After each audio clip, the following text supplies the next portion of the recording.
Rory McIlroy. Thanks for joining us here for a few minutes with the media here at the BMW Championship at Wilmington Country Club. You've just come off the Pro-Am. You've had a couple of looks at the golf course, I guess. Just a couple. Just talk about what your first impressions are of the place. Yeah, it's a good golf course. It's a golf course that sort of is a little more up my alley compared to, say, last week in Memphis. I was a little rusty last week as well, but a lot more drivers off the tee.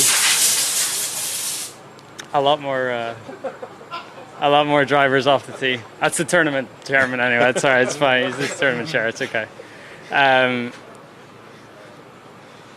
lot of room off the tee. A lot more, scope to hit driver. Length is an advantage here, where in Memphis it's not really. Sort of just, my sort of golf course that I feel like I can excel on. So it's been good to have some early looks at it. I got here Friday night after the missed cut, and I've been here. So I've been on the course every day since Saturday. But it's been good. It's nice to get back out and prepare and get to know a new golf course, get a little bit of a head start on everyone else. And, I like the track. It's a good setup. You probably feel like a member now. Just before we jump into other questions, I know you made a youngster happy today. You granted a wish for a Make-A-Wish youngster, Killian.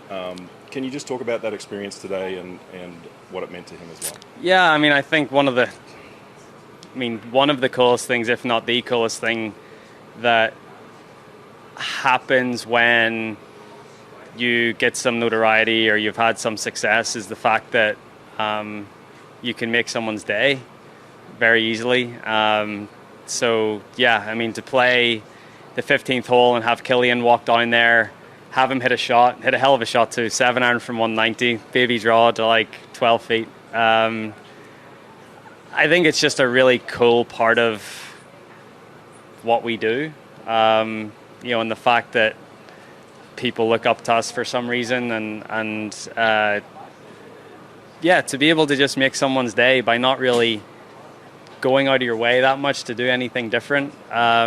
It's a really cool feeling, and hopefully Killian enjoyed it as much as I did. But he was under a little bit of pressure there with the tee shot, and he stepped up and hit a great shot. So it was a really cool moment. Terrific. Okay, we'll take some questions.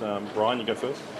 Why did you opt to stay in Wilmington since Friday? And I guess how did you spend your time when you weren't playing golf? My family are in upstate New York, and they were at their cabin. And I wasn't going to, if I went there, I wouldn't have been practicing or playing. And the one thing I needed to do was practice and play. And I just thought, looking at the weather forecast, the environment to practice and play was better here than it was in Memphis, just from a heat standpoint and draining myself and whatever. So, just came straight here on Friday night and got back to work on Saturday. Just by yourself? Me and Harry, yeah. Yep, just use it. You go, sir. Yeah, Rory, what's specifically about this golf course you think makes it so that suits your eye? Because it's very different from both Memphis, as you mentioned, and then East Lake next week, because it's much longer, much bigger greens. And then it seems like the tour makes it out to Philly about every 4 years right now. How's it feel to be back in the Philly area? Yeah, it's good. I guess the last time was probably Aronimink in 2018. Hopefully we get better weather this week than we did then. It was a little wet, but it's good to be back. This is how bad my knowledge of the area is. We landed in Philly, and I was like, that seems like it's a long way away, and it's only a 25-minute drive to here. So sort of shows you how my knowledge is of the area. But it's good to be back. Join the club. There's a lot of interest, obviously, in the meeting last night. What can you share with us in terms of what came out of it and where you hope to go? I think the one thing that came out of it, which I think was the purpose, is all the top players on this tour are in agreement and alignment of where we should go going forward. And that was awesome. Where should you go?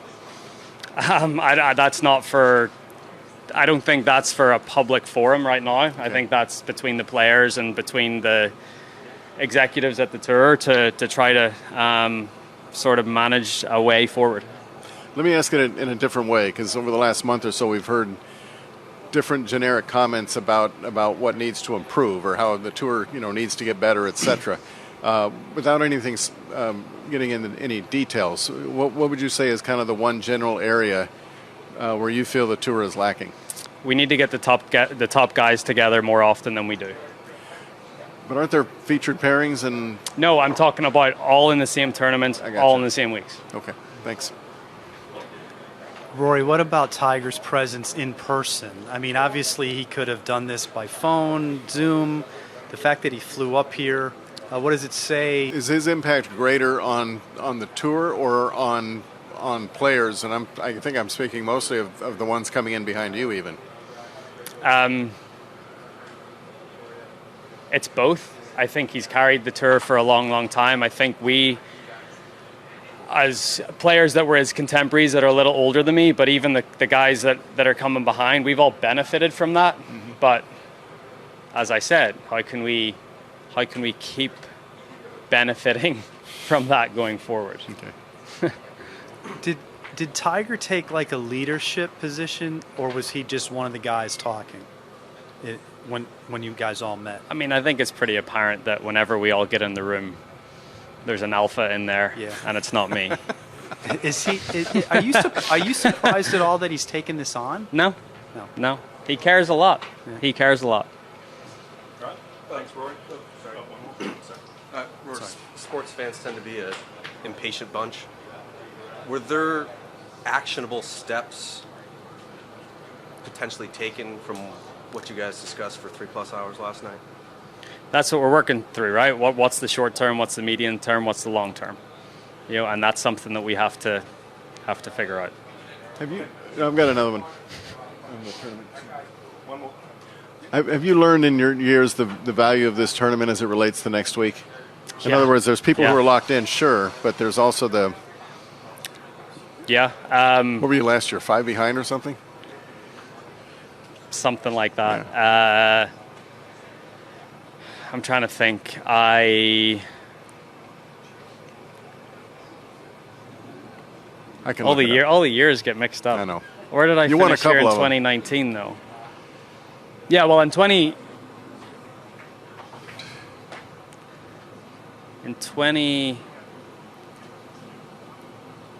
I won the FedEx Cup in 2019. I feel like I was like 4 back, so, maybe. Yeah. But it's a very important tournament to put yourself in position, especially with the way the format is next week with, the staggered start. It's really important. The closer you can start to that 10 under par mark, the better. Okay. Thanks, Rory. Appreciate your time. Thank you.